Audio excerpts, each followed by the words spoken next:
Buongiorno, ben ritrovati, buona domenica. Siamo in diretta come sempre e in primo piano il maltempo. Lo abbiamo visto a Venezia, è tornato in funzione il Mose. Ci collegheremo proprio fra qualche minuto con il nostro Lorenzo Maier da Venezia, ma anche la cronaca, perché ci sono stati ieri in serata 2 incidenti mortali. Il primo a Saccolongo, in via Scapacchio, un furgone è finito fuori strada. A perdere la vita è stato un uomo di 47 anni, si chiamava Emiliano Ferro e viveva a Rovolon, non distante dal luogo dell'incidente. Ed ancora un incidente mortale sempre ieri sera a Palulello di Stra, a perdere la vita un uomo di 67 anni, Demeter Demzo, di origine rumene, che stava camminando a piedi lungo la provinciale nord. A prenderlo in pieno un'auto guidata da una donna del posto che probabilmente non l'ha vista e non ha fatto in tempo ad evitarlo.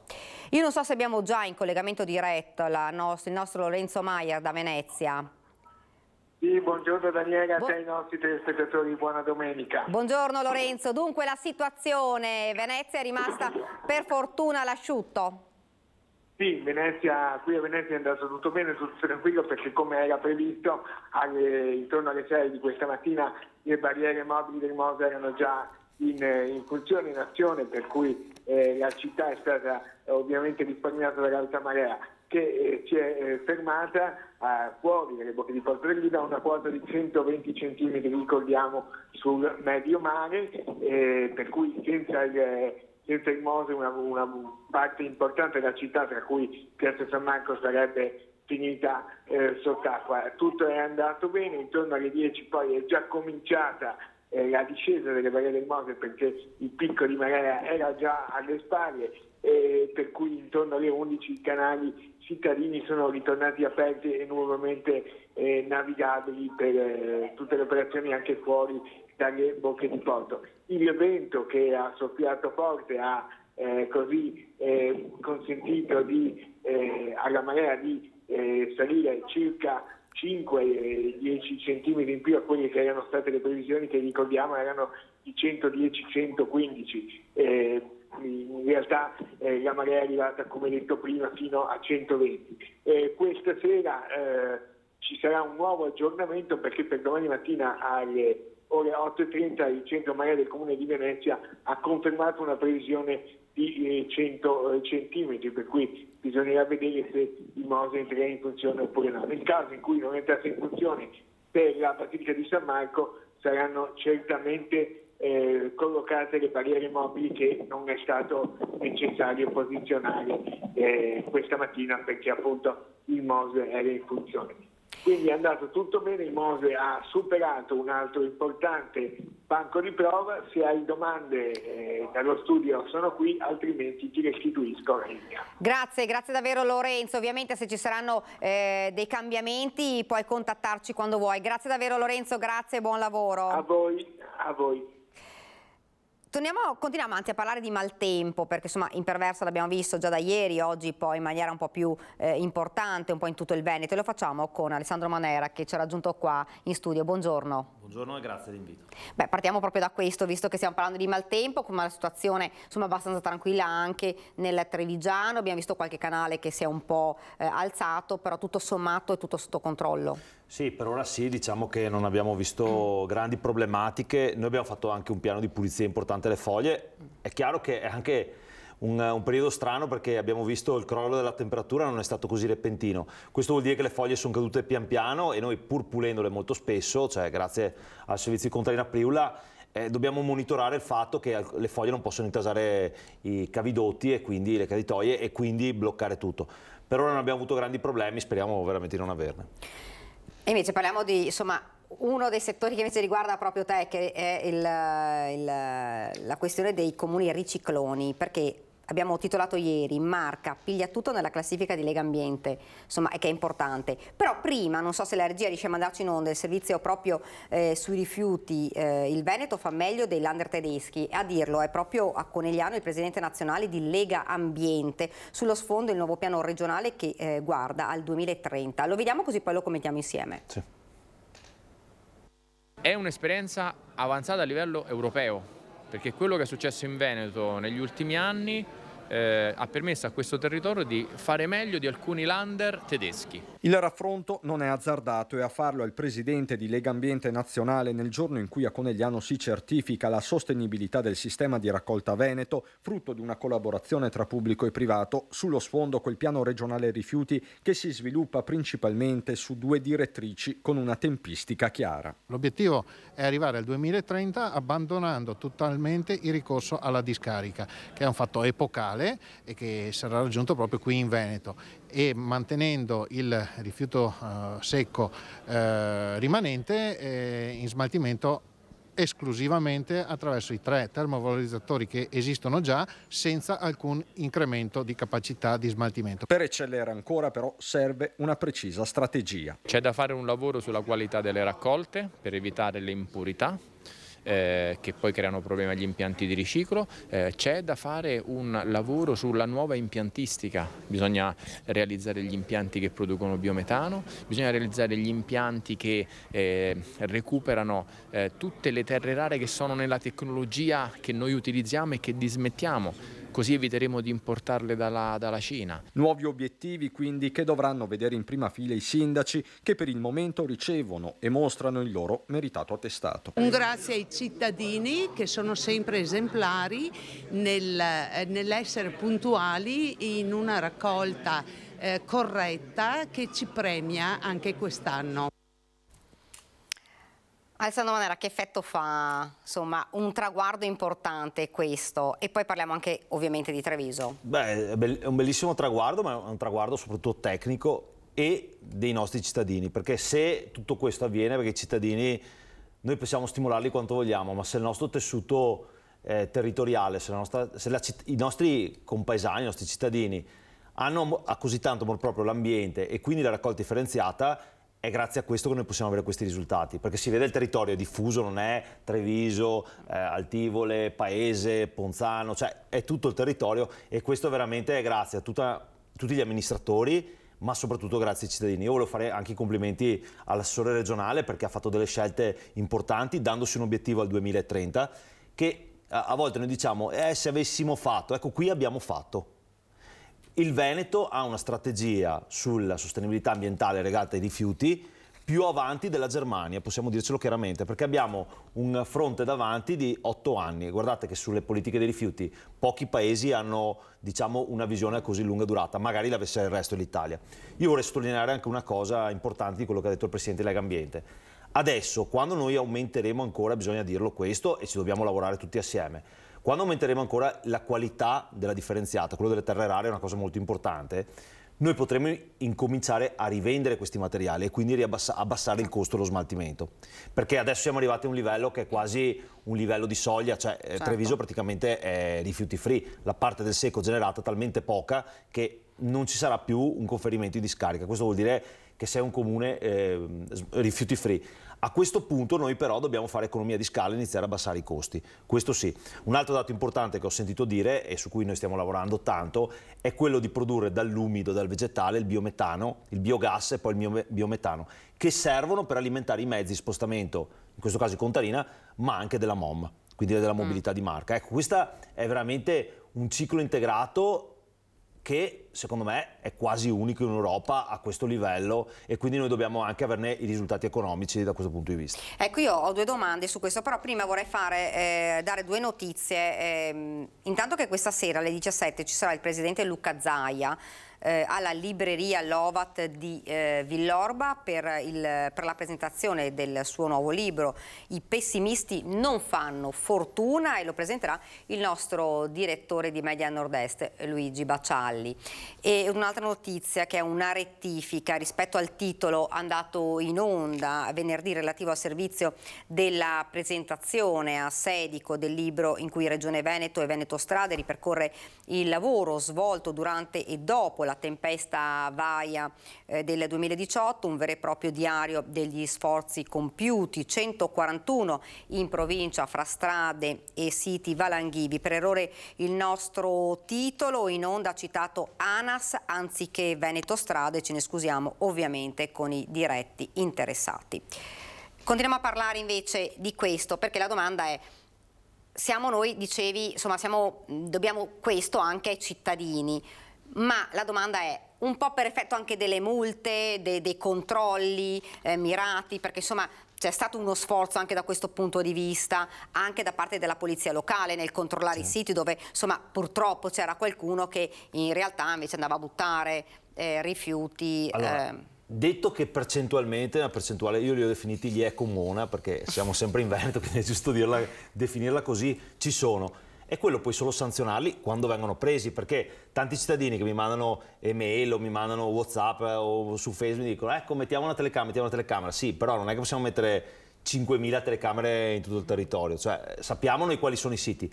Il problema è che quando vengono presi noi non possiamo pubblicizzare per questioni di privacy la multa, ma vi garantisco che questa amministrazione, l'amministrazione Conte, ha elevato le multe a 400 euro, è il massimo di legge, e c'è gente che si becca multipli di 400 euro quando viene beccata. È che non è semplice, perché se uno per esempio è a piedi non è che c'è il numero di targa in faccia e non è schedato dalla polizia, quindi è sempre un lavoro di ricerca e noi non diciamo neanche cosa facciamo, perché giustamente altrimenti il poliziotto che dice al ladro come lo prende non sarebbe tanto.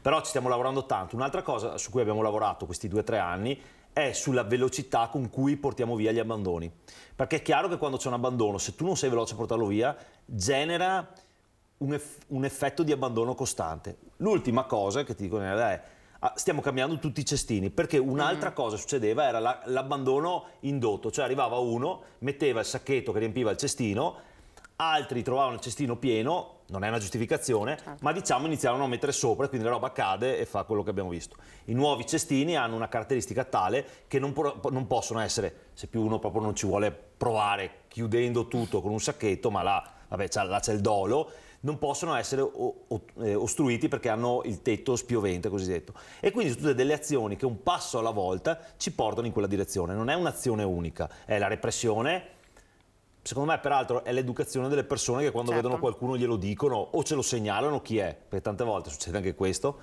Sono questi nuovi cestini, sono la coscienza delle persone, sono il fatto che facciamo delle ricerche incrociate per vedere chi non sta scaricando rifiuti, perché se abiti in un'abitazione come fai a non generare rifiuti? E allora lì mettiamo il campanello d'allarme, perché andiamo a vedere si è trasferito, sì, no. Questo è un grande lavoro che fa la polizia locale con Tarina e Priula, chiaramente, perché hanno tutti i dati, però secondo me è una cosa importante. Io vorrei dire anche una cosa: quando abbiamo avuto 2 soldi, erano 1 milione di euro, sempre questa amministrazione ha deciso di ridarli ai cittadini, e mi sembra la bolletta scorsa sono trovati meno 25% sulla bolletta, perché era anche giusto premiare la nostra cittadinanza. Ne avessimo di più, erano soldi che ci tornavano dallo Stato per la pandemia, però abbiamo deciso di investirli sulle utenze domestiche, cioè i nostri cittadini, perché era anche giusto così. Adesso lo stiamo facendo una seconda tranche per diciamo le associazioni, però era giusto dire ragazzi ci abbiamo lavorato tanto, è giusto anche che tornino a voi, perché potevamo anche incassarli come comune, ma non era corretto.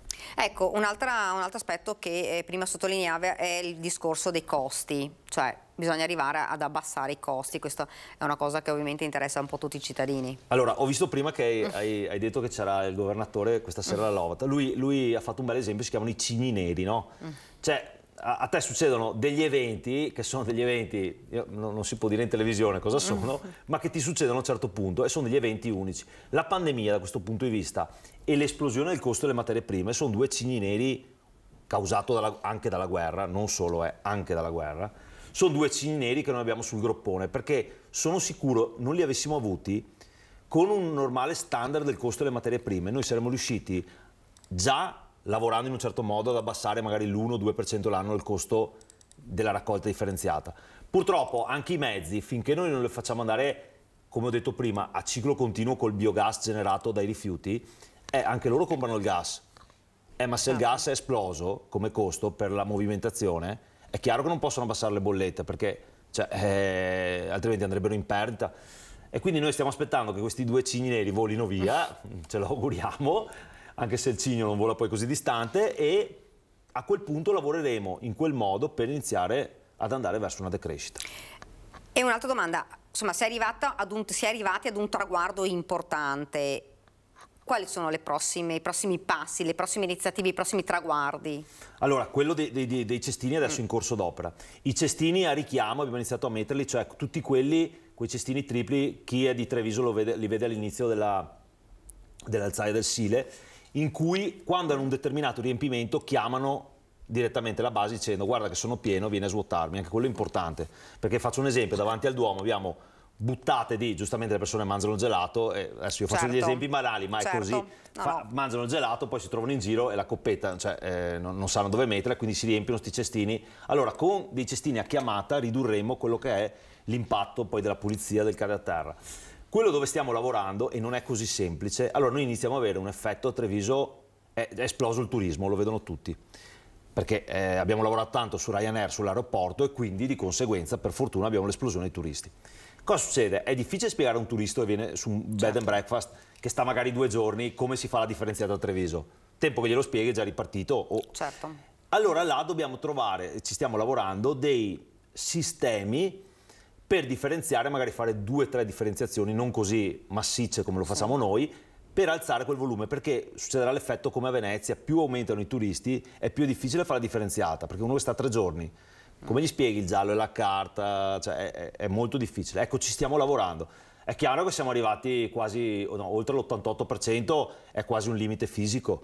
Ecco, una cosa importante secondo me, dove potremmo lavorare, e io ne sto parlando con Contarina, è sull'alluminio. Perché l'alluminio, se differenziato bene, potrebbe portare dei benefici economici importanti, le lattine. Quindi anche là stiamo lavorando, però guardate, come diceva giustamente il Presidente, siamo a quasi un limite fisico ormai, cioè, e quindi veramente grazie ai cittadini, perché se separi così bene noi possiamo fare quello che vogliamo, ma sono bravi loro alla fine. Mi è venuta anche un'altra domanda da fare.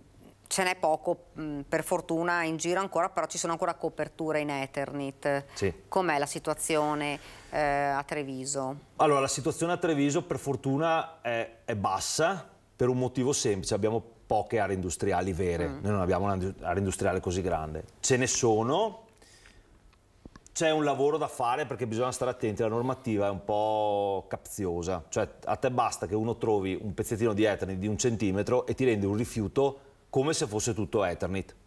Questo l'ho semplificata molto, perché lì i tecnici...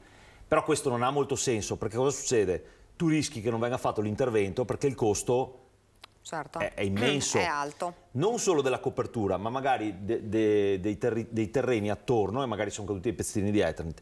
Ecco, dobbiamo lavorare sul fatto di isolare le fibre di Eternit, considerare quelle a smaltimento con un costo e il resto con un altro costo, altrimenti rischiamo che l'imprenditore non lo faccia perché la norma non glielo impone finché non decide di ristrutturare, e questo è un problema. Ripeto, non ce ne sono così tante, man mano che col 110% diciamo che molti stanno lavorando in quella direzione, però ecco, è un fattore secondo me è più rilevante in altre zone della provincia di Treviso.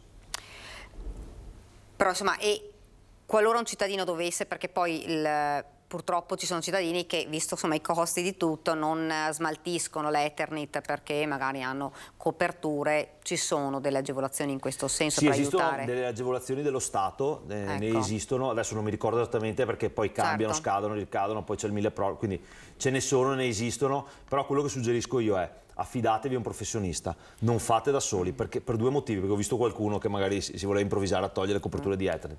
Primo, perché non vi certificano l'avvenuta bonifica, quindi voi rimanete come degli inquinatori.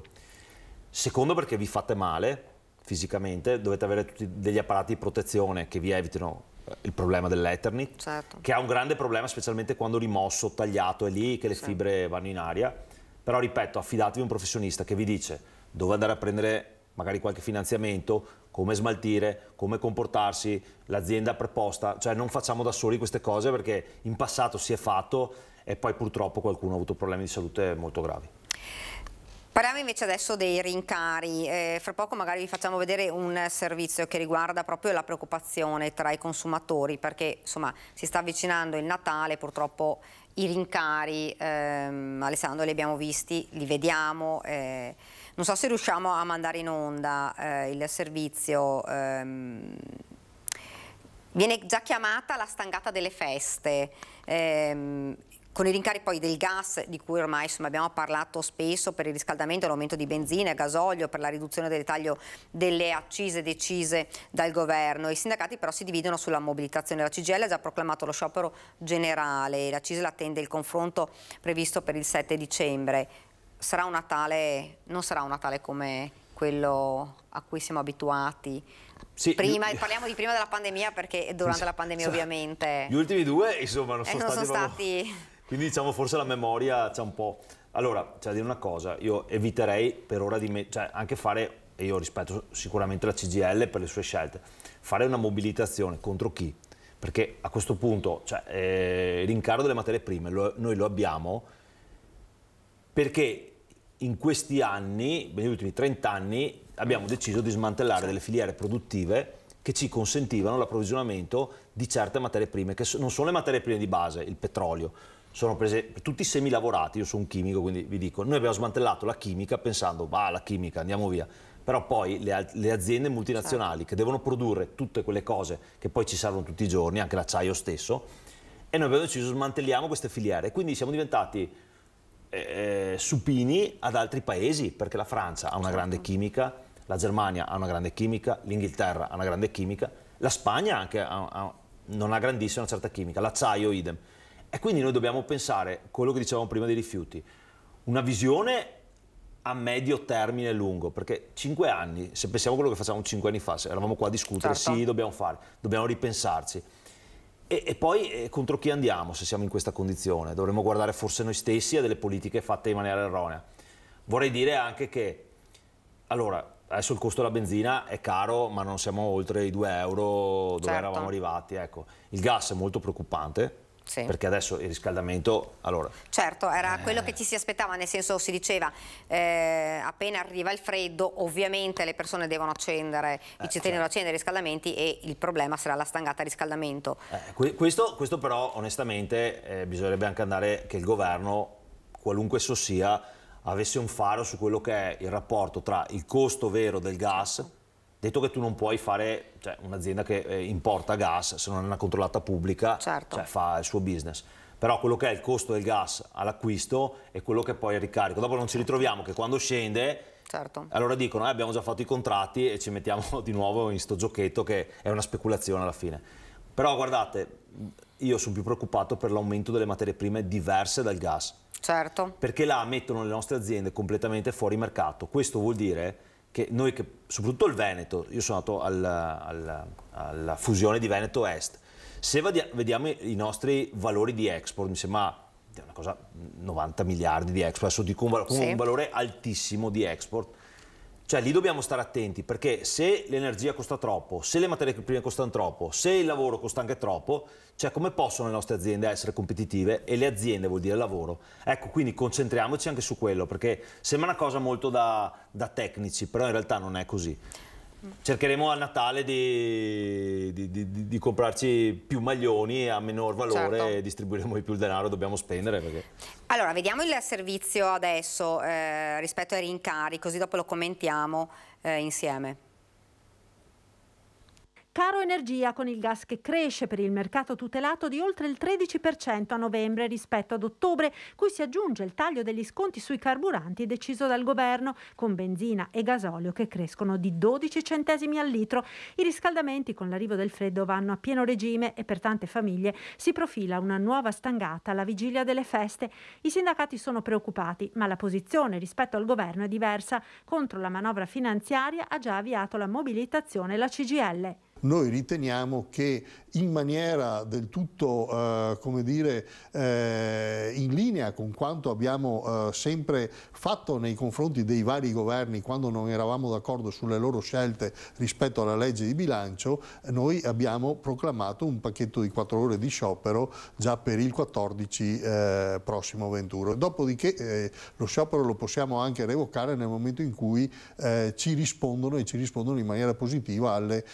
proposte che noi abbiamo fatto e che sono sul tappeto in maniera unitaria ormai da diverso tempo. Più cauta la CISL, che confida nel confronto tra il governo e le parti sociali previsto per il 7 dicembre. Rispetto alla questione, diceva lei, della stangata, ci sono alcune cose che vanno assolutamente migliorate, non ultima quella di un ulteriore incremento della tassazione sugli extra profitti che comunque mi pare previsto dalla legge di bilancio, che in qualche modo dovrebbe essere ridistribuito a tutti quelli che sono i soggetti deboli, le famiglie che hanno bisogno di una boccata d'ossigeno.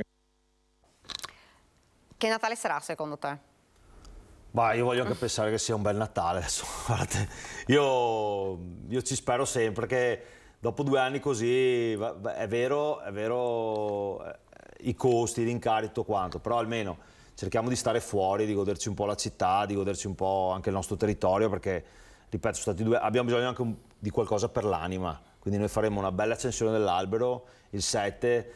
È stato un grande dibattito sulle luci, le luci sì, le luci no, risparmiamo. Invece abbiamo visto insomma una Treviso bella, illuminata. Sì, perché alla fine devi curare anche l'anima delle persone e onestamente camminare per il centro di Treviso e per i quartieri e vedere un po' di luci, è vero, taglieremo su qualcos'altro, però noi dobbiamo anche dare una mano, e dobbiamo dare una mano anche ai commercianti, che giustamente poi i commercianti non sono il commerciante, sono famiglie che lavorano, sono imprese, sono persone che poi con il loro stipendio comprano qualcos'altro, e quindi io mi auguro sia un bel Natale. Adesso cercheremo di risparmiare a gennaio.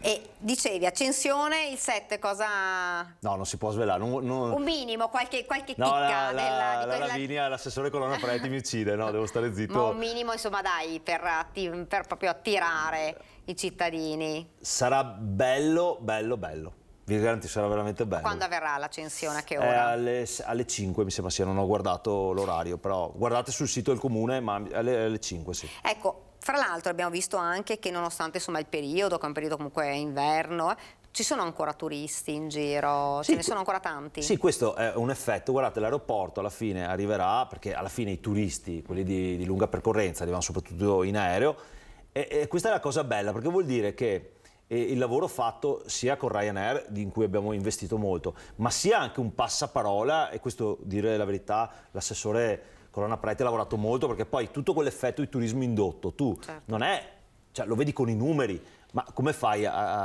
e questo, state le mostre, tante cose che abbiamo fatto, la nostra immagine, anche il Tiramisù World Cup, tenere la città pulita, perché me lo cerco di prenderlo io, dare anche, sembra di no, ma ha dato una grande risonanza anche essere andato al Green Leaf 2 anni fa, arrivare terzi per la sostenibilità, cioè abbiamo fatto tante operazioni, e il sindaco su questo, devo dire la verità, ci ha coordinato in maniera perfetta, per dire Treviso è un gioiello, venite a vederlo. E così è. Per me è il più bel posto del mondo, poi per gli altri. Bene, io ringrazio intanto Alessandro Ramanere per essere stato qua con noi, insomma, per averci spiegato e detto tutte queste cose che sono informazioni che sono fra l'altro importanti, soprattutto per quanto riguarda i rifiuti, per quanto riguarda anche i progetti futuri. Quindi lo ringrazio, grazie davvero. Noi andiamo avanti perché io ho visto che c'era sullo schermo, e parliamo invece di influenza, perché abbiamo visto tante persone sono a letto, tanti sono persone insomma, che hanno già l'influenza. Il dottor Benazzi, direttore generale dell'ULSS 2. Buongiorno dottore. Buongiorno a lei, buongiorno a tutti. Dunque, tanti trevigiani già a letto, è arrivata l'influenza, anche se non siamo proprio nel picco, proprio vero?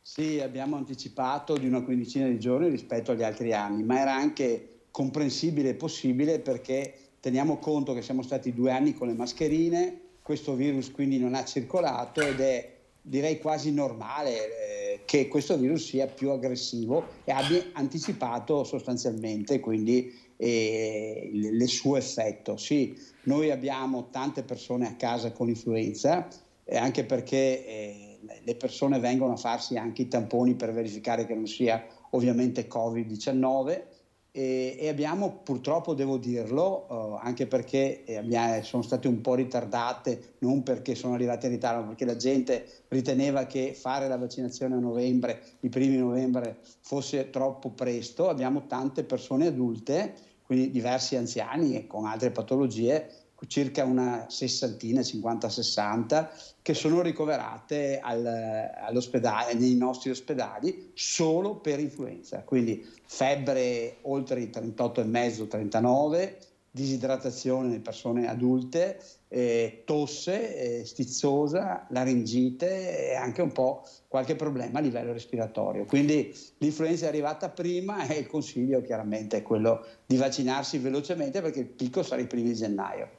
Ecco, fra l'altro c'è, lo diceva lei prima, adesso c'è la problematica del chi ha la febbre, insomma, pensa già magari anche che potrebbe essere anche il Covid, quindi c'è di nuovo un po', non un assalto, ma insomma ci sono tante persone che stanno andando a fare i tamponi. Sì, noi abbiamo aumentato la media giornaliera di tamponi, siamo ormai arrivati a 1500, cosa che non vedevamo alla fine della seconda ondata. E però ecco, devo dire che anche il Covid non è che ha allentato la sua presa, perché anche qui abbiamo 2 persone in terapia intensiva, una a Treviso ed una a Conegliano, ma soprattutto abbiamo 8 persone nelle pneumologie, quindi certamente con sintomi legati al Covid, quindi problemi respiratori, problemi polmonari. E poi abbiamo l'ospedale dove abbiamo un centinaio di persone che sono ricoverate per Covid, e altre 50 che sono Covid per caso, che arrivano dentro magari per fare un intervento o per altre patologie. Ecco, per quanto riguarda, dottor Benazzi, i dati relativi al Covid in Veneto sono 3.354, che porta il totale complessivo degli infetti da inizio pandemia a 2.566.019, un solo deceduto in più rispetto alla rilevazione precedente, con un totale che va a 15.996 vittime. Il bollettino della regione riporta anche un calo però degli attuali positivi, con 64.071, passando a 62.712, meno 1.300. In aumento invece l'occupazione dei posti letto, come ci diceva anche lei, in ospedali. I malati Covid ricoverati in area medica sono 1.490 con un più 25, quelli in terapia intensiva sono 63, 8 in più. Dunque insomma situazione che diventa difficile, sempre più difficile per il fatto di 2 patologie che vanno praticamente un po' parallele, il Covid in questo momento e anche l'influenza. Sì, guardi, noi continuo a ribadirlo, abbiamo 624 casi su 100.000 e nelle persone over 80 addirittura siamo 819 su 100.000. Questo ci fa pensare che se fossimo nel 2021 non avremmo posti letto negli ospedali, non li avremmo i posti letto negli ospedali, perché con numeri di positività minori avevamo gli ospedali pieni. Ringraziamo la vaccinazione. Uno può dire tutto quello che vuole, ma se noi riusciamo a mantenere oggi le persone a casa con il Covid, mi creda ce ne sono, anche tra i nostri dipendenti, 130 positivi a casa col Covid, lo riusciamo a mantenere a casa, non ricoverare grazie alla vaccinazione. Quindi il consiglio, anche se lo so, io mi ripeto spesso e volentieri, fate la 4ª dose, quindi fate la dose booster, perché avendo BA4 e BA5 copre anche per quella subvariante, sottovariante che si chiama Cerbero, che vogliamo chiamare in modo forse anche improprio Cerbero, e che ovviamente è molto invasiva, non crea grossi problemi, ma che però con la vaccinazione riusciamo anche questa a debellarla. Quindi la raccomandazione è questa: si associa all'influenza. Per fortuna noi abbiamo dei kit dove riusciamo a fare subito il test per l'influenza e quindi dare a chi arriva in pronto soccorso subito una risposta se la sua è una sindrome influenzale o se è Covid. Dottor Benazzi, per quanto riguarda invece, lo stava anticipando lei, la questione dell'accesso nei pronti soccorso, insomma è aumentato anche l'accesso soprattutto poi di persone anziane per quanto riguarda l'influenza? Guardi, noi abbiamo il doppio accesso, abbiamo l'accesso legato ai minori. I minori sono tra i più colpiti da questa sindrome influenzale, tanto che abbiamo un accesso del 20-25% in più di minori nel pronto soccorso pediatrico di Treviso. Anche io mi scuso con i genitori che dovranno aspettare, ma credeteci, noi abbiamo anche rafforzato il numero di pediatri in pronto soccorso che sostengono questo, ma effettivamente ha colpito soprattutto i bambini piccoli e ci stiamo rendendo conto che queste sindromi influenzali danno problemi respiratori importanti ai bambini piccoli. E quindi suggerisco a tutti i genitori, anche durante la settimana, quando c'è febbre, di contattare il proprio pediatra, perché in questo caso, se riusciamo a dare le risposte in terapia subito, con tachipirina, con ovviamente idratazione che bisogna bere molto, sicuramente evitiamo poi l'accesso in pronto soccorso. Contemporaneamente adulti, anziani che arrivano disidratati, con febbre alta e anche con problemi respiratori. Dottor Benazzi, riesce a abbassare un po' la telecamera, che così, perché ecco qua, perfetto. No, un po' Scusi, di... No, così? No, così non lo vediamo più. Così. Un po' più, ecco, perfetto, così, perfetto. Scusi, perché è un problema, io ho sempre avuto un problema con la telecamera. Non c'è problema. Niente da fare. Ecco, e rispetto insomma a qualche settimana fa, come percentuali di ricoveri, visto insomma che è arrivata l'influenza? Allora guardi, noi ci manteniamo intorno ai 100 ricoveri per quanto riguarda il Covid, quindi in quella situazione ancora che ci permette tranquillamente di continuare ad abbattere liste d'attesa, ma soprattutto gli interventi chirurgici, a fare interventi chirurgici che sono tanti e abbiamo bisogno di continuare a farli. E però abbiamo aumentato i ricoveri purtroppo per l'influenza, quindi come le dicevo 60 ricoveri per influenza che secondo i miei collaboratori, sentendo i pronti soccorsi, saranno in aumento nei prossime settimane, nei prossimi giorni. Tenendo conto che il picco sarà tra fine dicembre e primi di gennaio, noi contiamo effettivamente stavolta di avere un assalto maggiore di persone adulte, di persone anziane, se non si vaccinano, in pronto soccorso e con conseguenti ricoveri. Quindi la preghiera di fare l'antinfluenzale viene veramente dal cuore, anche perché oggi abbiamo solo il 52, 53, 54% di persone vaccinate. Secondo il Ministero noi abbiamo bisogno assolutamente, per darci una copertura complessiva, negli over 65 di avere il 75%, cosa che con l'andamento di oggi praticamente irraggiungibile. Ecco, questione anche bambini, perché come diceva lei, insomma, purtroppo l'influenza ha ovviamente colpito anche tanto i bambini, abbiamo visto anche in altri ospedali di altre province con parecchi ricoveri. Sì, ecco, consiglio ai genitori adesso, perché spesso i genitori hanno paura dell'iniezione che è così invasiva, potrebbe chiaramente il bambino dire voglio evitare a mio figlio, fa già tante vaccinazioni, anche quella antinfluenzale. Però credetemi, se poi prende una bronchiolite, prendono una patologia respiratoria, chiaramente poi ne risente anche avanti quando sarà adulto. Oggi poi ci sono gli spray, noi utilizziamo gli spray antinfluenzali per i minori, quindi questo non è per niente invasivo, non crea problemi, spray nasale e potrebbe veramente risolvere la situazione. Un'ultima domanda, dottor Benazzi. Abbiamo visto insomma che c'è stato un assalto negli ultimi tempi in pronto soccorso, purtroppo anche per patologie non così importanti, insomma, quindi un po' l'appello anche ai cittadini di recarsi in pronto soccorso davvero quando ce n'è bisogno, perché si rischia di far attendere o comunque di attendere anche per diverso tempo, proprio perché ci sono magari persone che potrebbero magari attendere la mattina invece magari di recarsi la sera o la notte, creando poi quello che abbiamo visto davvero degli assalti, e medici e infermieri insomma più di tanto non riescono a fare con questi numeri. Certo, medici e infermieri dei pronti soccorsi fanno un lavoro straordinario, ringrazio sempre per la dedizione che hanno. Sì, il messaggio è questo: se avete una febbre la domenica usate la tachipirina, bevete molto, è sostanziale idratarsi, e se con la tachipirina la febbre va giù e vi idratate, vedete che non avete altri sintomi associati, ecco, rimanete a casa, vedete con me il lunedì e sicuramente nella giornata poi di lunedì potete arrivare, perché allora viene diluito nel tempo. Arrivare in pronto soccorso durante la giornata di domenica, dove di solito arrivano anche purtroppo incidenti stradali, altre patologie, eccetera, si rischia veramente di aspettare e non vale la pena con un codice bianco. Ecco, l'appello di nuovo è quello della vaccinazione sia per il Covid, la quarta dose, insomma di andare, ma anche e soprattutto adesso per l'influenza, perché come ci diceva lei il picco sarà tra fine di dicembre e primi di gennaio. Sì, guardate, grazie di averlo ricordato. Sì, serve. Noi poi la vaccinazione, attenzione perché la facciamo oggi e abbiamo bisogno di 10 giorni perché poi inizi l'effetto vero di copertura. Quindi il consiglio è soprattutto gli over 65, ma gli over 65 che hanno patologie, dall'ipertensione arteriosa alle bronchiti, eccetera, croniche ostruttive, al diabete, vaccinatevi contro l'influenza. È una prassi che noi, chi la fa effettivamente non contrae l'influenza con sintomi, per cui per cortesia veramente andate a vaccinarvi. Ecco, credo che sia fondamentale oggi, più importante vaccinarsi per l'influenza che per il Covid. Grazie davvero, dottor Benazzi. Grazie a voi, grazie a lei e buona domenica. Grazie, buona domenica anche a lei. Grazie. Dottor Benazzi.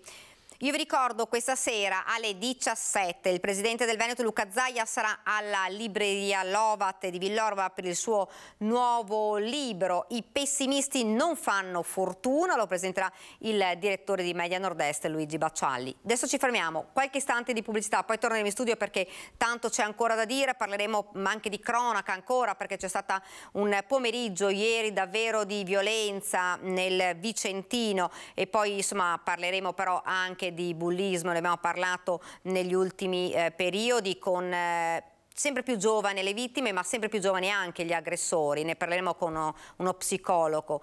Quindi qualche minuto, poi torniamo in studio.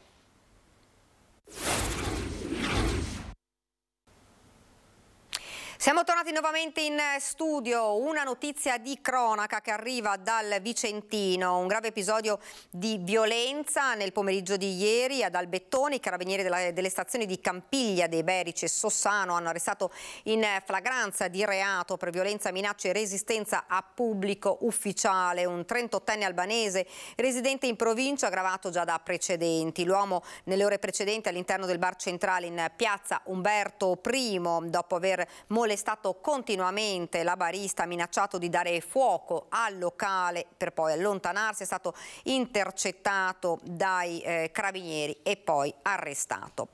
Ma parliamo anche ancora di cronaca, lo facciamo con uno psicologo, psicoterapeuta che è venuto, si è raggiunto qua in studio e lo ringrazio. Mirko Casteller, buongiorno. Grazie a voi, buongiorno e grazie dell'invito, veramente.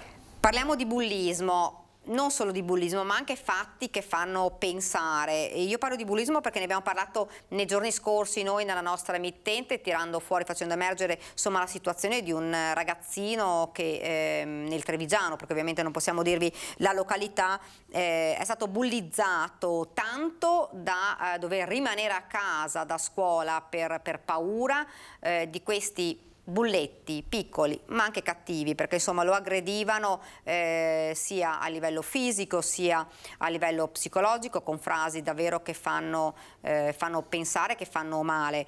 Che cosa sta scattando? Perché sta accadendo tutto questo? Fra l'altro sempre più giovani sono le vittime, ma sempre più giovani sono anche gli aggressori. Non ci sono dubbi, c'è una crescita esponenziale di quelli che sono gli atti di aggressione, non solo verso gli altri, ma anche verso se stessi, quindi proprio con degli atti autolesionisti.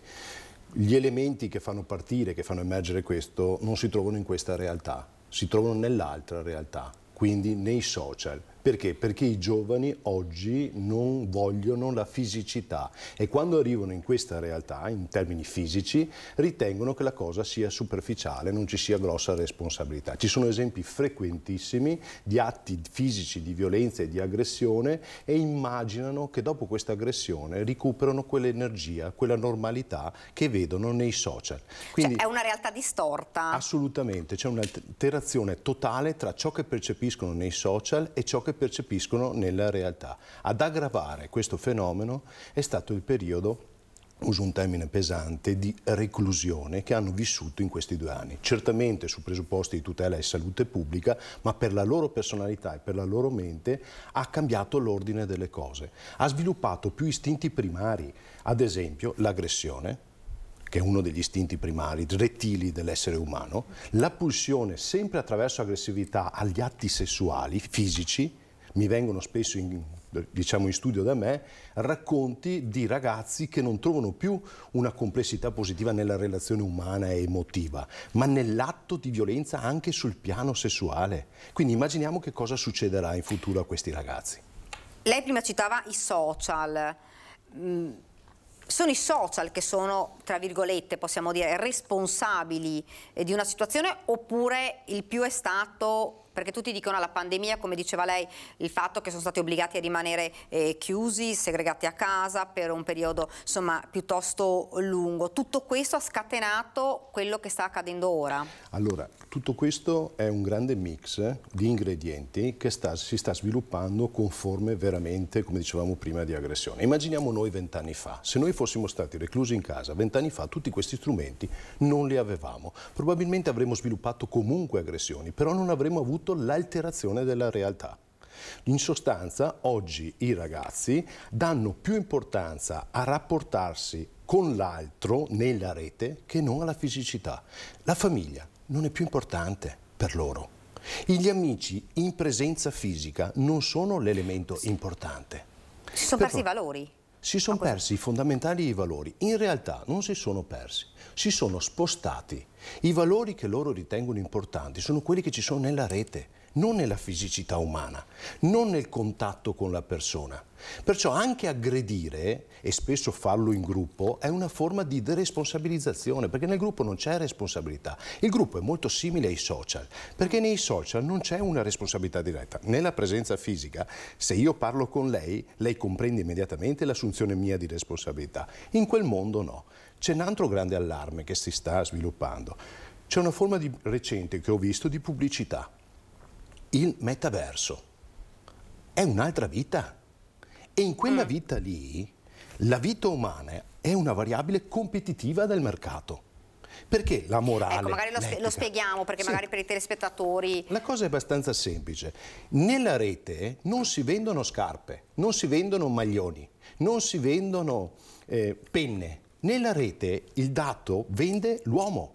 E la morale, l'etica, la reputazione conta per vendere un prodotto nella rete, che sono valori che noi abbiamo fondamentali, ma lì il prodotto è la nostra vita.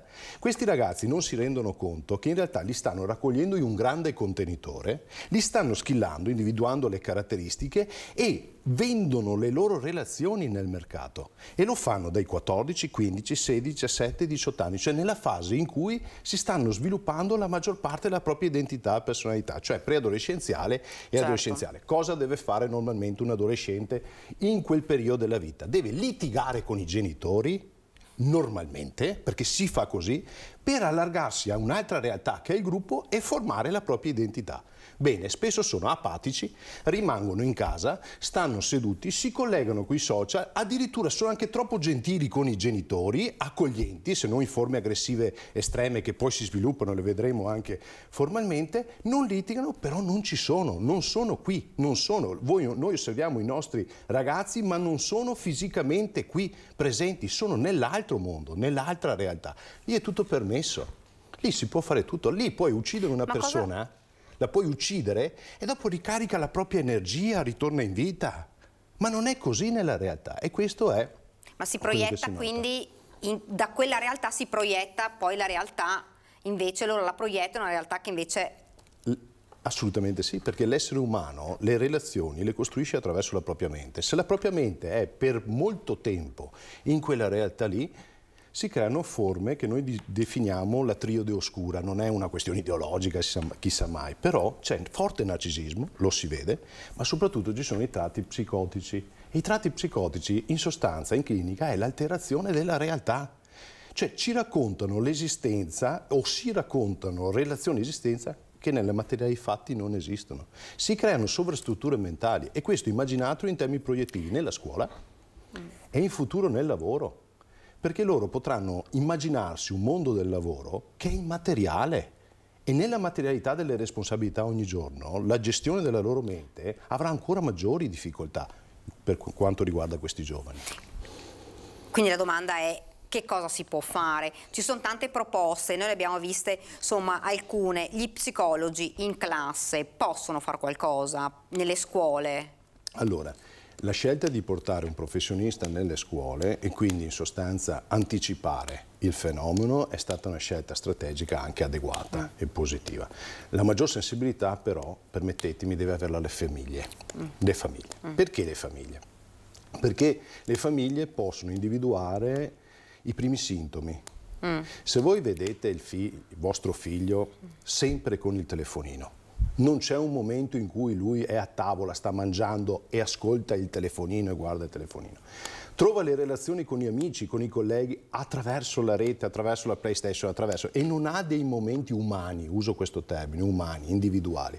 Non tanto con la relazione con i genitori, che questa può essere in fase adolescenziale e conflittuale, ma proprio nella fisicità. Ecco, quelli sono segnali forti di allarme, che potrebbero portare a delle devianze importanti, perché si staccano dalla realtà. Quando uno si stacca dalla realtà, a quel punto... Quindi la famiglia e la scuola... Assieme, devono dialogare e dialogano assolutamente. Lo psicologo nelle scuole può essere un'occasione per favorire. E anche la proposta, quella di evitare, insomma, i cellulari nelle scuole? Allora, dal punto di vista istituzionale, evitare i cellulari nelle scuole è una scelta adeguata dal punto di vista istituzionale. Non sarà recepita assolutamente bene da parte degli studenti, certo. Ma soprattutto avrà reazioni probabilmente contrapposte. Quindi il cellulare oggi è una nuova devianza, ma non solo, crea dipendenza e va trattato, quindi la rete va trattata come si trattano di solito le dipendenze. Le dipendenze ha un percorso che è riabilitativo, però ha un aggravante. Loro esistono se stanno in rete. I vostri figli, i miei figli, esistono come esseri umani, dal loro punto di vista, se sono in rete, con gli amici, nei social. Se non sono in rete, ritengono la vita quasi inutile, apatica. Ma è una cosa logica. Per quale motivo è logica? Perché nella rete il corpo umano, la fisicità, è in più, è un peso, è vincolante, è pesante. Crea quasi disagio a essere fisicamente presenti nella rete, perché quello che importa sono le relazioni e l'immaterialità. Quindi gli atti aggressivi nei confronti del corpo, non solo di se stesso ma quello degli altri, è un meccanismo di difesa che è incoerente rispetto alla società reale, ma è coerente rispetto alla rete. Secondo lei c'è da fare ancora molto nelle scuole? Noi abbiamo, io ho preso ad esempio la vicenda che noi abbiamo portato insomma, alla luce di questo ragazzino, parliamo di un ragazzino 12 anni, quindi insomma comunque piccolo, che viene proprio vittima di atti di bullismo, dove ci diceva la mamma è mancata anche la scuola, nel senso la scuola non avrebbe fatto ciò che probabilmente avrebbe dovuto fare, magari, non so, mettere a confronto il ragazzo con questi bulletti che erano nella stessa scuola e i genitori ovviamente e magari cercare di parlare, ma in realtà non è stato fatto, quindi questo ragazzino è stato tenuto a casa perché insomma cominciava ad avere problemi importanti di paura. In questo caso sembra essere in questo periodo storico più facile insegnare che educare, forse lo è sempre stato, però in una società che è fortemente definita baumaniana, liquida, molto, anche chi insegna ha un ruolo che non è facile da esercitare. In questo caso qua che cosa può succedere? Succede che non avendo, ripeto, una percezione reale, anche questi giovani non si assumono responsabilità dirette. È possibile delegare alla scuola o agli insegnanti la non assunzione di una responsabilità di un ragazzo, di una famiglia, di un essere umano? Io dico che probabilmente è necessario avere una relazione integrata tra famiglia, scuola e il rispetto dell'altro. Il rispetto dell'altro è una condizione essenziale in questa realtà, la nostra, quella che trattiamo io e lei fisicamente mentre ci stiamo guardando, sia attraverso uno schermo per gli altri, ma noi ci stiamo guardando e guardare la televisione è una sensazione diversa da guardare tra di noi. Bene, in quell'altra realtà il rispetto non è un valore. Il diverso è denigrante, la sofferenza, la difficoltà, chi ha bisogno non fa vendere, non fa commercializzare. Cioè le persone in difficoltà nei social vengono escluse e marginate. I social non hanno un atteggiamento inclusivo, ma è fortemente esclusivo. È il fondamentale della rete. Quello che è necessario ancora una volta è le famiglie che riportino i giovani a essere presenti, a essere nella realtà. È un fenomeno immenso, è difficile andare contro una tendenza che probabilmente è globale ed è utile a qualcuno questa tendenza, meno forse alle famiglie, ma apre scenari che non avremo il tempo di affrontare. Lei diceva appunto che sempre più giovani vengono da lei, quindi c'è anche questa richiesta di aiuto da parte delle famiglie, di alcune famiglie, da parte insomma dei giovani. C'è sempre più una fascia d'età giovane che vengono da me, poi arriva la famiglia. Che parliamo di quanto? Allora, io di solito non facevo minori. Adesso siamo arrivati ai 12, 11, 12, 13, 14 anni, 15 anni. Soprattutto la fascia dai 13 ai 17, 18 anni è cresciuta in modo esponenziale. In passato io vedevo grossi conflitti con i genitori, ma quei conflitti classici di una crescita di un adolescente. Oggi il conflitto non c'è col genitore o è comunque marginale, però immaginano, e questo so di dare un termine pesante, la soppressione non sociale ma fisica del genitore. Io ho dei casi che mi sono stati segnalati, che ho avuto in studio, dove immagino proprio di essere presenti sul bordo del letto del genitore raccontano l'immaginario fisico, in alcuni casi rischia di diventare reale, e pensano addirittura al venir meno del genitore. Ma nel genitore che cosa proiettano? Proiettano quella visione reclusiva, quasi compromettente e d'accordo con una forma di sistema che li ha tenuti chiusi, li ha tenuti in casa. Ci avete tolto, allora le parole sono: che futuro posso avere? Ho passato 3 anni, 2 anni che sono stato chiuso totalmente in casa, ho visto i miei amici solo nei social, la scuola è venuta meno perché eravamo a distanza, mi tornate a dare le regole di nuovo perché devo tornare in presenza, ma qual è il modello che devo seguire? Dove devo andare? Tenete presente che un preadolescente o un adolescente non ha gli schemi mentali completi e quindi è molto condizionabile dai flussi. Bene, noi abbiamo avuto questi ragazzi, causa pandemia, in un momento particolare della loro vita. Li dobbiamo monitorare, perché io anticipo, come anticipai 2 anni e mezzo fa con una posizione su una stampa locale, attenzione, tra qualche anno avremo immensi, ripeto immensi, non sono parole fuori tema, immensi problemi di ordine pubblico, perché i quindicenni avranno 18, 19, 20 anni. Certo. È un 68 inverso. Il 68 è stata una forma di contrapposizione alle logiche dello Stato, eccetera, eccetera, eccetera. Qui la contrapposizione parte dai social e è governata dalla rete, è proprio governata dalla rete. Ed è lì che noi dobbiamo andare a agire. Quindi, psicologi nelle scuole sì, ma scuole e psicologi di là, nella rete, con loro per comprendere loro cosa stanno facendo. Per loro il cellulare, mi permetta ancora un minuto, lo strumento, il cellulare non è uno strumento, è una porta, è un gate per un nuovo mondo.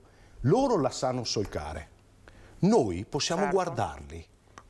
Noi riusciamo a guardare, non riusciamo a passare quella porta, perché loro sono già di là. Abbiamo bisogno anche che ci diano una mano, chi conosce quel mondo, anche come professionisti, perché delle volte sembra di parlare con un linguaggio che loro non comprendono. Un esempio tangibile: se un genitore viene a casa un figlio con un brutto voto a scuola e usa il vecchio modello del passato in cui è imbarazzante che tu prendi 5, non sei adeguato, non funziona nulla. È più facile che voi mandiate un messaggio con una faccetta negativa, ed è più giudicante quel messaggio nell'SMS del telefonino da parte dell'adolescente che non un richiamo formale a tavola da parte dei genitori. Funziona, noi l'abbiamo visto in pratica clinica, funziona molto di più un messaggio di quel genere. Quindi bisogna rapportarsi a questo punto ai giovani come loro si stanno...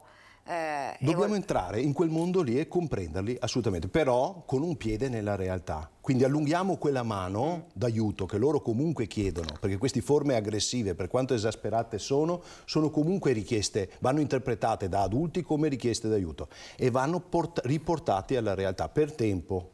Perché se noi lasciamo andare il flusso delle dinamiche attuali, facendoli uscire dalla fase adolescenziale, diventa struttura portante dei costrutti primari, io uso termini un po' complessi, della personalità dei futuri uomini che avremo davanti, e quindi rischiamo di avere dinamiche di una complessità unica. Ecco, un'ultima domanda prima poi di andare in pubblicità e salutarci.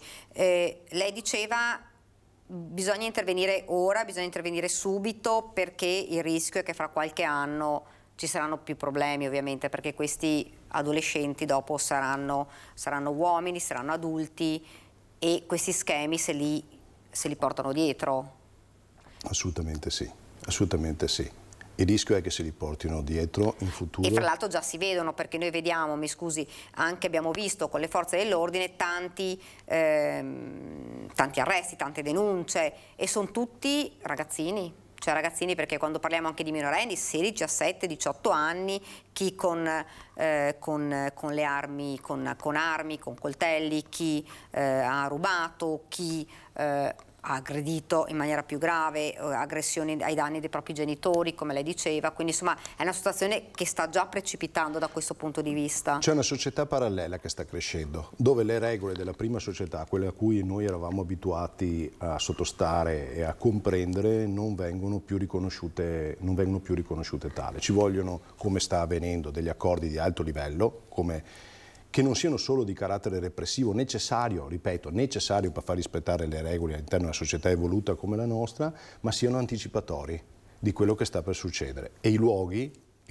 rimangono ancora le scuole, e però la trincea avanzata di questo conflitto, perché dobbiamo dirlo, cioè noi usciamo da 2 anni con qualche vittima, diretta e indiretta, non solo fisica ma anche sociale. Di questo conflitto rimangono quello che viene definito il primo welfare sociale, cioè le famiglie. È lì che deve emergere, e non banalizzare alcuni elementi emergenti anche di minore importanza, perché sono i primi segnali anche di percorsi autolesionisti estremi che noi notiamo da parte di questi giovani. C'è una crescita esponenziale, ad esempio, purtroppo, dei suicidi nella fase adolescenziale, perché d'altronde l'adolescente sviluppa in 2 modi. I giovani sviluppano forme aggressive verso la società o verso l'altro, verso se stesso, oppure inclusive, cioè si chiudono, metabolizzano con atti che poi spesso emergono come estremi e delle volte non hanno nessun segnale. E l'importante, insomma, lo ricordiamo, è quello di rivolgersi il prima possibile ai primi segnali, insomma, di un comportamento anomalo, di un comportamento diverso, di un comportamento, come diceva lei, insomma, di chiusura, quello di rivolgersi a dei professionisti per cercare, insomma, di aiutare questi giovani. Intanto io ringrazio Mirko Castellai per essere stato con noi. E prima della pubblicità, invece, parliamo di una giovane, di una padovana, per dire che ci sono giovani però che fanno proprio delle imprese importantissime, ed è la più forte sciabolatrice del mondo, under 20. Parliamo della giovanissima Carlotta Fusetti, che si è imposta per 15-12 nella finale ospitata dalla Polonia. Vediamo il servizio, poi il meteo e la pubblicità, poi di nuovo in studio.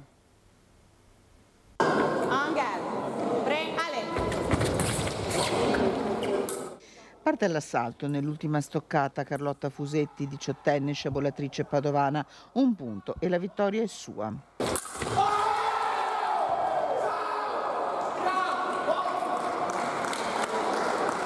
È lei, la più forte sciabolatrice under 20 del mondo, Carlotta Fusetti, che nella finale di Sosnowiec in Polonia si è imposta sull'americana Magda Skarbonkiewicz. Su alla Coppa del Mondo, dopo un girone da 5 vittorie e una sola sconfitta nel tabellone dei 64 dell'eliminazione diretta, che l'ha vista imporsi in semifinale per 15-14 su un'altra azzurra, Michela Landi. Dopo aver vinto il bronzo in Bulgaria a febbraio, sconfitta in semifinale proprio dall'americana, Carlotta Fusetti, sciabolatrice del Petrarca Scherma, è salita sul gradino più alto del podio.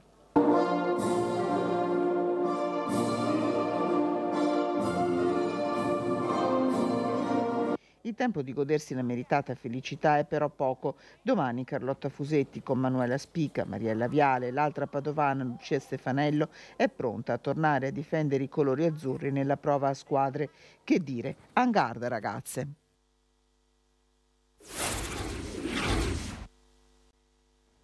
Rieccoci nuovamente in studio per questa ultima parte della nostra prima edizione. Subito una rettifica rispetto ad un titolo andato in onda venerdì relativo al servizio della presentazione a Sedico del libro in cui Regione Veneto e Veneto Strade ripercorre il lavoro svolto durante e dopo la tempesta Vaia del 2018, un vero e proprio diario degli sforzi compiuti, 141 in provincia fra strade e siti valanghivi. Per errore il nostro titolo è andato in onda, ha citato ANAS anziché Veneto Strade, ovviamente ce ne scusiamo con i diretti interessati. Parlando sempre di libri, vi ricordo alle 17 il presidente del Veneto Luca Zaia sarà presente alla libreria Lovat di Villorba per il suo nuovo libro I pessimisti non fanno fortuna, lo presenterà il direttore di Media Nord-Est Luigi Baccialli. Ed ora invece vi presento subito, c'è raggiunto qua in studio Sergio Povegliano, insomma lo conosciamo, l'abbiamo avuto più volte da noi qua in studio, titolare di un'agenzia immobiliare storica a Treviso, e con lui vogliamo parlare del suo settore, che è un settore che in questi anni è stato in crisi, poi c'è stato un minimo, insomma, di rialzo e adesso però è tornato in crisi. Perché? Perché comunque sono aumentate le materie prime e c'è grande difficoltà. Buongiorno intanto buongiorno Sergio. A lei, buongiorno a lei. Sì, effettivamente sono andati un po' in difficoltà perché diciamo, gli imprenditori in poco tempo si sono trovati con aumenti sui materiali quasi raddoppiati e con grande difficoltà da reperire purtroppo. Le variazioni sono state veramente pesantine perché se vediamo il cartongesso è aumentato l'80%, il cappotto del 100%, il ferro sagomato è aumentato dell'85%, il legno del 35% e a causa dei bonus 110 sono cresciuti a pari passo anche i costi di manodopera, pertanto sono stati aumenti abbastanza pesanti. Questo cosa comporta quindi nel settore? Che si costruisce di meno? Si costruisce di meno, però vanno in difficoltà perché anche con le consegne, prima il Covid, poi questa cosa qua, si trovano che i termini che devono consegnare gli immobili si trovano male perché vanno avanti col tempo. Non riescono a consegnarli quei tempi utili. Non si riesce a consegnare quindi in tempo? No. Ecco, in questo caso si dice c'è la speranza, insomma, perché abbiamo visto l'aumento in tutto, in tutte le materie prime, non solo per quanto riguarda le imprese e fra l'altro un dato importante è che con il 110% c'è stato un proliferare di cantieri edili, di imprese, e queste hanno generato ancora di più un caos, perché poi le imprese, quelle invece che c'erano, che erano storiche, si sono trovate insomma a fare i conti anche con questo. Certo, tanta confusione un po' col 110, perché le imprese guardavano a lavori piuttosto importanti con condomini perché là riuscivano in qualche maniera ad arrivare, però tanta confusione, perché siamo ancora qua che non capiamo cosa dobbiamo fare. Che poi fra l'altro, Sergio, da una parte c'è l'aumento delle materie prime, dall'altra questo proliferare di aziende, quindi i lavori poi sono quelli e quindi insomma... Abbiamo migliorato nel bonus facciate, perché col bonus facciate abbiamo ristrutturato parecchi immobili che adesso in città sono belli anche da vedere, perché ristrutturati anche là vicino al mio ufficio, il palazzo storico del dottor Antoniuti, l'hanno ristrutturato, una bellezza da vedere, veramente bello. È importante insomma queste cose qua, però come le ripeto, questo 110 non siamo capaci di darne fuori, sempre.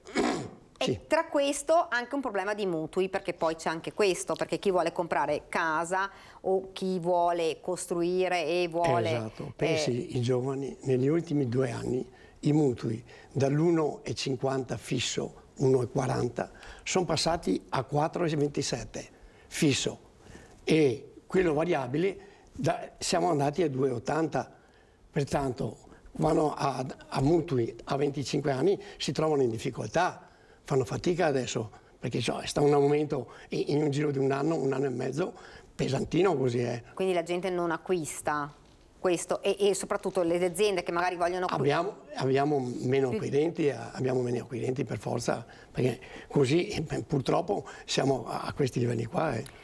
Quali sono le prospettive, Sergio? Cosa si spera adesso per questo mercato che si sta fermando, che si è frenato di fronte a tutto questo? Guardi, fare il mago è difficile, ve lo dico subito, però io spero sempre, perché sono uno che crede alle cose, spero che riescano ad arrivare a avere mutui agevolati, va bene, e andare avanti, perché altrimenti ci fermiamo di nuovo. Ecco, nella provincia di Treviso ci sono parecchie case che sono in vendita, parecchie case che sono in costruzione, oppure c'è meno,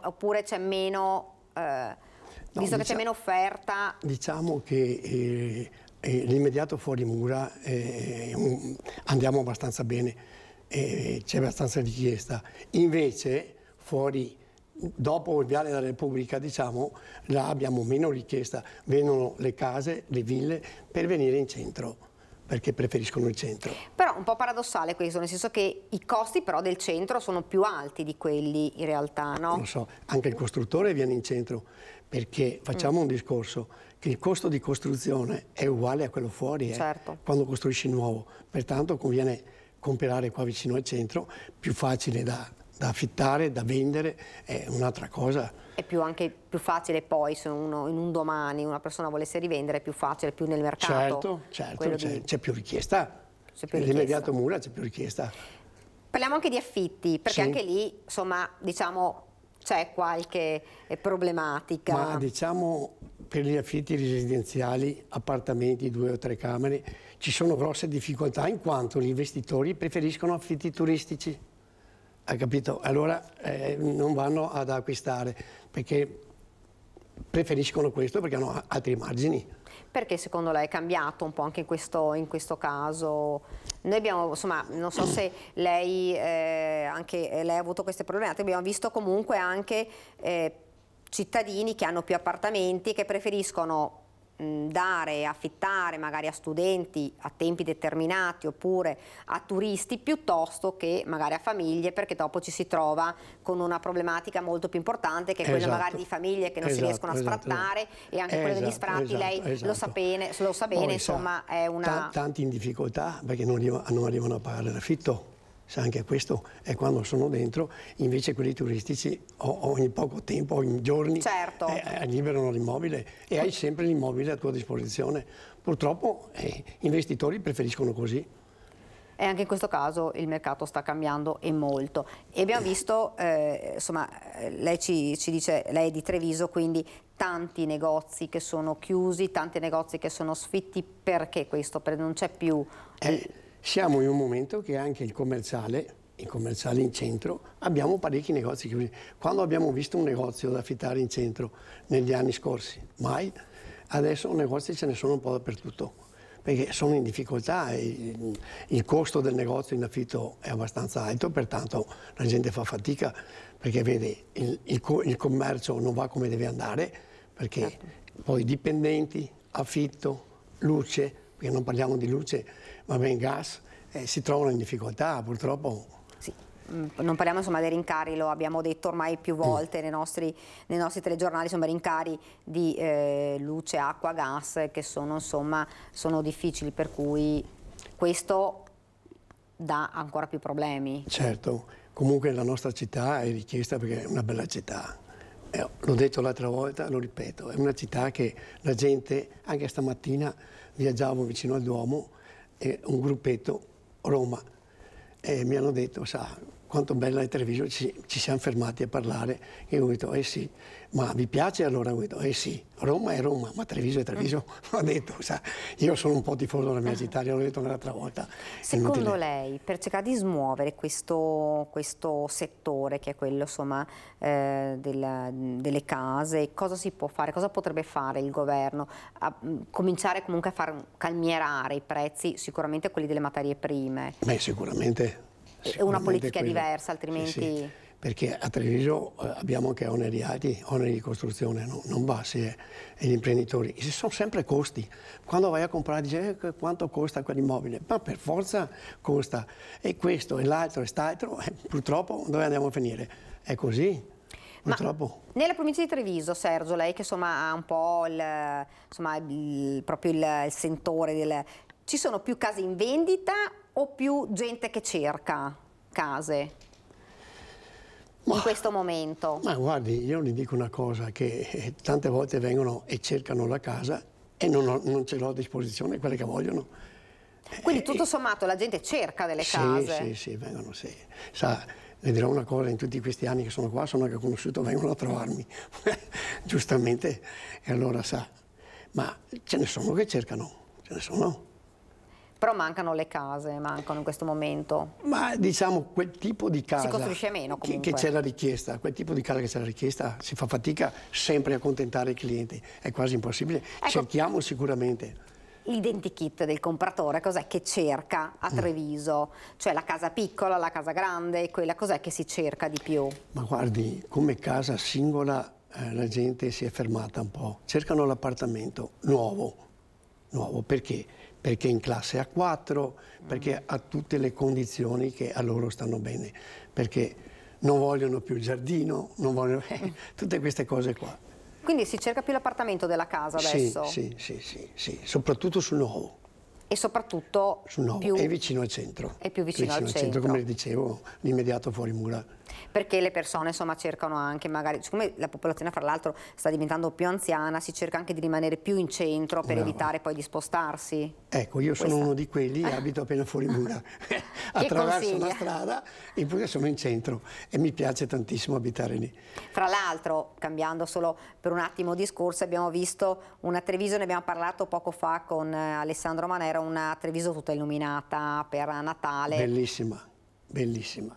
Abbiamo visto. Che io sono innamorato, gliel'ho detto anche l'altra volta, mi ripeto ancora, sono innamorato della mia città, bellissima, facile da girare, trovare le mura, il Sile, che è una cosa stupenda, da fermarsi e guardare. E noi poi lo ricordiamo, ce l'ha detto l'assessore Manera, il 7 ci sarà anche l'accensione dell'albero intorno alle 5, certo. E insomma l'avvio al Natale. Sì. Ma si spera in questo Natale che cambi qualcosa, Sergio? Io spero anche a livello edilizio, sì. A livello di case, a livello di acquisti, a livello di vendite, ma soprattutto anche per voi come agenzie immobiliari? Sì, spero di sì, spero che cambi, perché bisogna crederci, altrimenti ci fermiamo. No, sicuramente cambierà, vedrà. Però la gente qualcosa che viene... succede adesso, abbiamo il governo nuovo, vediamo, speriamo in meglio, non in peggio, perché sennò... Però la gente viene, insomma, viene da voi per chiedere, per avere informazioni. Sì, vengono a vedere. Tutti cercano di farla fare, sa anche lei, ma quelli sono i costi ormai. Senta, se dovessi dare un consiglio, qualche consiglio a chi vuole vendere, a chi vuole comprare, che cosa deve fare? Il consiglio, quello di vendere, se lo do più a quello che deve comprare, certo. Perché il mattone non ha mai tradito, Mattone nei tempi, passato, alto, basso, però ci ha sempre dato ragione. Lei poi insomma è storico a Treviso, è una vita in questo settore, ha lavorato sempre in questo settore. Prima imprenditore e poi agente immobiliare. Ecco, quindi ha vissuto una parte lunghissima di questo settore. Com'è cambiato dai tempi, insomma, dai suoi tempi, da quando insomma adesso? Le spiego. Una volta avevamo i mediatori. La Piazza dei Signori e sotto il Palazzo di Trecento eravamo con centinaia di persone che venivano a parlare e a mediare e a vedere e a vendere e cercare. Avevamo tutte queste cose qua. E c'era un altro movimento, perché a me andavo in centro, venivano 5, 6, 7 mediatori a chiedermi cose che oggi non ci sono più. Abbiamo tutte agenzie immobiliari, diciamo, una cosa diversa, cambiato. È cambiato tutto? Sì. Secondo lei ci sarà anche un altro cambiamento con il tempo ormai? Ma io spero di sì, che si cambi un po'. Invece parlando di, insomma, lei è storico a Treviso, abbiamo visto anche, e ne abbiamo parlato con l'assessore Manera, tanti turisti ancora. Sì. Che effetto fa vedere turisti anche d'inverno, che insomma non è da tanti anni che li vediamo? Sa cosa dico io sempre? Che Treviso, la considero io, non gli altri, parlo per me, la considero la più bella città del Veneto. Un po' una bomboniera. Il Veneto lo considero la più bella regione d'Italia, l'Italia è il più bel paese del mondo. Con questo mi sembra di aver detto abbastanza. Certo. Beh, io la ringrazio. Intanto la ringrazio per essere stato con noi, perché grazie insomma, a lei. La sua visita, anche per vedere come si evolve poi questo settore, che è un settore importante ed è un settore che sta vivendo, come abbiamo detto, un momento di crisi. Ringrazio Sergio per essere stato con noi. Grazie a lei, io ringrazio, gentilissima. Grazie ai registi che ci hanno seguito passo dopo passo in questa diretta, e auguro a tutti quanti una buona domenica. Grazie davvero, meteo e pubblicità. Grazie, arrivederci. Arrivederci.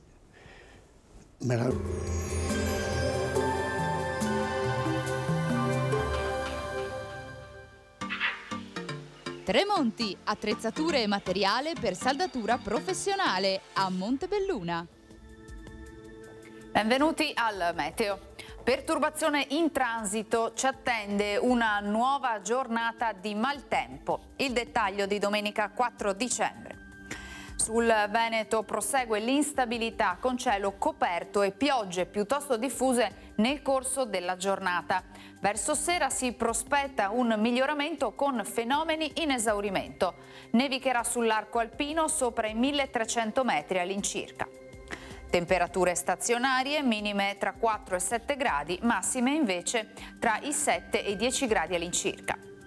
Spostiamoci ora sul Friuli Venezia e Giulia. Anche qui cielo nuvoloso, possibili piogge diffuse, in genere localmente anche forti. Nevicate abbondanti sopra i 1200 metri di quota. Temperature minime intorno a 5-9 gradi, massime sugli 8-13 gradi. Infine diamo uno sguardo al Trentino Alto Adige. Avremo rovesci diffusi, specie sui settori più meridionali della regione, alternati a schiarite invece altrove. Temperature minime intorno a 2-4 gradi, massime sui 7-9 all'incirca. Dal meteo per ora è tutto, vi auguro un buon proseguimento in nostra compagnia.